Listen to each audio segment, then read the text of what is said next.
1,000 men are walking side by side, singing songs from home, the Spirit as their guide.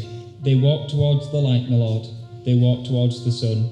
They smoke and laugh and smile together, no foes to outrun. These men live on forever, in the hearts of those they saved, a nation truly grateful for the path of peace they paved. They march as friends and comrades, but they do not march for war. Step closer to salvation, a tranquil, steady core. The meadows lit with golden beams, a beacon for the brave.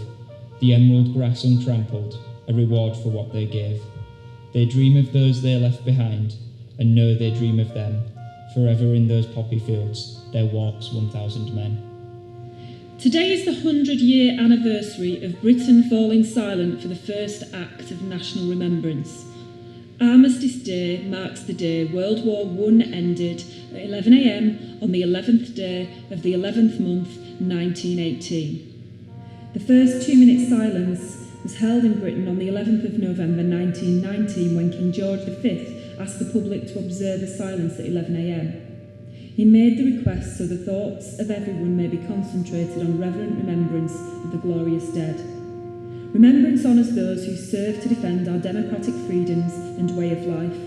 We unite across faiths, cultures and backgrounds to remember the sacrifices of the armed forces, community from Britain and Commonwealth. We also gather to remember the Ossett fallen, 409 men and women of Ossett killed in the First and Second World War.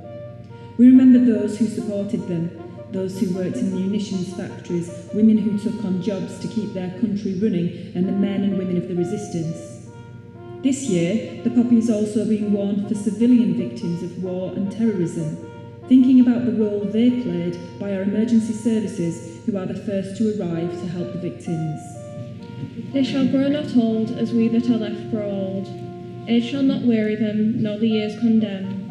At the going down of the sun and in the morning, we will remember them. We will remember them.